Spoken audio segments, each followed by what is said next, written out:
Hi hello welcome back to my channel. ಎಲ್ಲರೂ ಹೇಗಿದ್ದೀರಾ? I hope ಎಲ್ಲರೂ ಚೆನ್ನಾಗಿದ್ದೀರಾ ಅಂತ ಅಂದ್ಕೊಳ್ತೀನಿ. ಇವತ್ತಿನ ರೆಸಿಪಿ ಬಂದು ನಾವು ಬಾಲ್ಯದಲ್ಲಿ ತಿಂತಾ ಇದ್ವಲ್ಲ ಹಾಲ್ಕೋವ, ಆ ರೆಸಿಪಿ.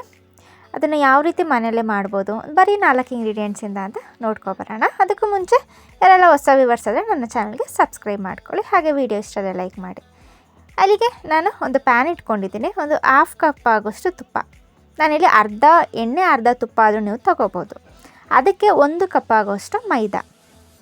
ಸೊ ಇಷ್ಟು ಕರೆಕ್ಟಾಗಿ ಇದನ್ನು ಮೆಷರ್ಮೆಂಟ್ ಕೂಡ ಕರೆಕ್ಟಾಗಿ ಫಾಲೋ ಮಾಡಿ. ಹಾಗೆ ನಾನು ಹೇಳೋ ಟಿಪ್ಸ್ ಕೂಡ ನೀವು ಫಾಲೋ ಮಾಡಿದ್ರೆ ಇದು ಪರ್ಫೆಕ್ಟಾಗಿ ನಿಮಗೆ ರೆಸಿಪಿ ಸಿಗುತ್ತೆ.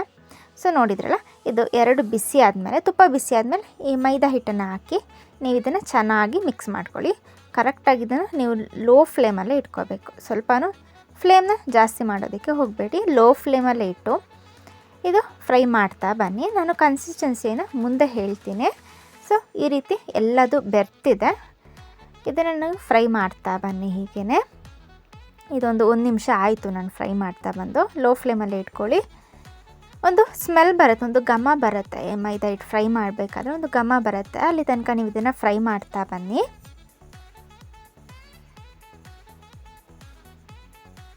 ಸೊ ಮನೆಯಲ್ಲೆಲ್ಲ ನಾವು ಈಸಿಯಾಗಿ ನಾವು ಆವಾಗ ತಿಂತಾಯಿದ್ವಲ್ಲ ಅದೇ ಟೇಸ್ಟ್ ಸಿಗುತ್ತೆ. ಸೊ ನೋಡ್ತಾ ಇರ್ಬೋದು, ಸ್ವಲ್ಪ ಇದು ಸಾಫ್ಟ್ ಆಗ್ತಾ ಬಂದಿದೆ. ಏನು ಈ ತುಪ್ಪ ಎಲ್ಲ ಮೈದಾ ಹಿಟ್ಟು ಹೀರ್ಕೊಂಡು ಸ್ವಲ್ಪ ಸಾಫ್ಟ್ ಆಗ್ತಾ ಬಂದಿದೆ. ನೀವು ನೋಡ್ಬೋದು ಈ ಹಿಟ್ಟು ಯಾವ ರೀತಿ ಆಗುತ್ತೆ ನಮಗೆ. ಮೈದಾ ಹಿಟ್ಟು ಗೋಧಿ ಹಿಟ್ಟು ಕಲಿಸಿದ್ರೆ ಯಾವ ರೀತಿ ಆ ರೀತಿ ಆಗಿದೆ ನೋಡ್ತಾ ಇರ್ಬೋದು ನೀವು. ಈ ಸೌಟಲ್ಲೆಲ್ಲ ಎಣ್ಣೆ ಹೊರಗಡೆ ಬಂದಿದೆ, ಎಣ್ಣೆ ಹೊರಗಡೆ ಬಂದಿದೆ, ಆ ರೀತಿ ನೀವು ಇದು ಹಾಕಬೇಕು. ಸೊ ಹಿಟ್ಟು ನೋಡ್ಬೋದು ಇಲ್ಲಿ ಸಾಫ್ಟ್ ಆಗ್ತಾ ಬಂದಿದೆ. ನಾನು ಸ್ವಲ್ಪ ಹೊತ್ತು ಇದನ್ನು ಫ್ರೈ ಮಾಡ್ಕೊಳ್ಳೋಣ. ನಾನಿಲ್ಲಿ ಒಂದು 4 ರಿಂದ 5 ನಿಮಿಷಗಳ ಕಾಲ ಇದನ್ನು ನಾನು ಫ್ರೈ ಮಾಡ್ಕೊಂಡಿದ್ದೀನಿ. ಸೊ ನೋಡ್ಬೋದು ಯಾವ ರೀತಿ ಈ ನೀರು ಹಾಕಿದಾಗ ನಾವು ಸ್ವಲ್ಪ ಸಾಫ್ಟ್ ಆಗುತ್ತಲ್ಲ ಆ ರೀತಿ ಆಗಿದೆ. ಸೊ ಅಲ್ಲಿ ತನಕ ನೀವು ಇದು ಫ್ರೈ ಮಾಡಿಕೊಂಡು ಇದನ್ನು ಆವಾಗಲೇ ಅದೇ ಪ್ಯಾನಲ್ಲಿ ಬಿಡಬೇಡಿ, ಇದನ್ನು ತಣ್ಣಗಾಗೋದಕ್ಕೆ ಬಿಡಬೇಕು. ಬೇರೆ ಒಂದು ಬೌಲಿಗೆ ಹಾಕಿ ಇಲ್ಲ ಒಂದು ಪ್ಲೇಟಿಗೆ ಹಾಕಿ. ನಾನಿಲ್ಲಿ ಸಿಲಿಕಾನ್ನಲ್ಲಿ ಹಾಕಿದ್ರಿಂದ ಇದು ತಣ್ಣಗಾಗಲಿಲ್ಲ. ಅದಾದಮೇಲೆ ಇದಕ್ಕೆ 1 ಟೀ ಸ್ಪೂನಷ್ಟು ಏಲಕ್ಕಿ ಪುಡಿ ಹಾಕಿದ್ದೀನಿ. ಸೊ ತಣ್ಣಗಾಗ್ತಾ ಇರಲ್ಲ, ಸೊ ಹಾಗಾಗಿ ನಾನೊಂದು ಸ್ಟೀಲ್ ಯಾವುದಾದ್ರು ಪ್ಲೇಟಿಗೆ ಈ ರೀತಿ ಹಾಕ್ಕೊಳ್ಳಿ.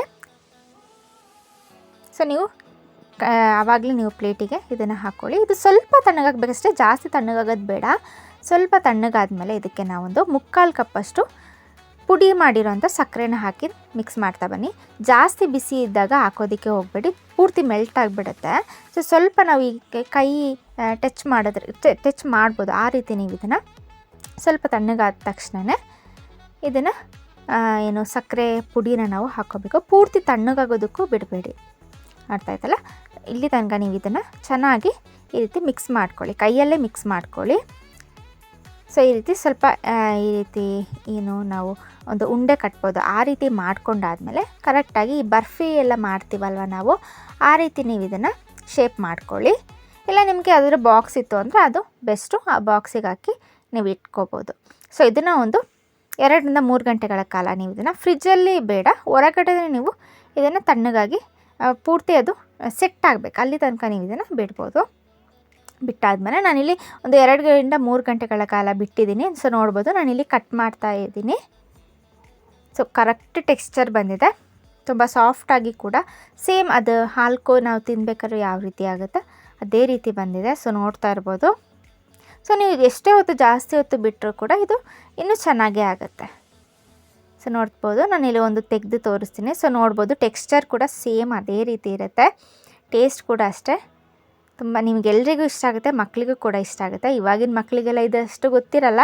ಸೊ ನೀವು ಮನೆಯಲ್ಲೇ ಮಾಡಿಕೊಡಿ, ತುಂಬ ಇಷ್ಟಪಡ್ತಾರೆ. ಸೊ ನೋಡಿದ್ರಲ್ಲ ಹಾಲ್ಕೋ ರೆಸಿಪಿ. ಸೊ ನೀವು ಕೂಡ ಮನೇಲಿ ಟ್ರೈ ಮಾಡೋದನ್ನು ಮರಿಬೇಡಿ, ಎಲ್ಲ ಮನೇಲಿರೋವಂಥ ಇಂಗ್ರೀಡಿಯೆಂಟ್ಸೇ. ಸೊ ನೋಡಿದ್ರಲ್ಲ. ಸೊ ಇವತ್ತಿನ ರೆಸಿಪಿ ನಿಮ್ಗೆ ಇಷ್ಟ ಆಯಿತು ಅಂತ ಅಂದ್ಕೊಳ್ತೀನಿ. ಸೊ ಇಷ್ಟ ಆಗಿದ್ರೆ ಲೈಕ್ ಮಾಡೋದನ್ನು ಮರಿಬೇಡಿ, ಹಾಗೆ ಕಮೆಂಟ್ ಕೂಡ ಮಾಡಿ. ಹೀಗೇ ಸಪೋರ್ಟ್ ಮಾಡ್ತಾಯಿರಿ. Thank you for watching.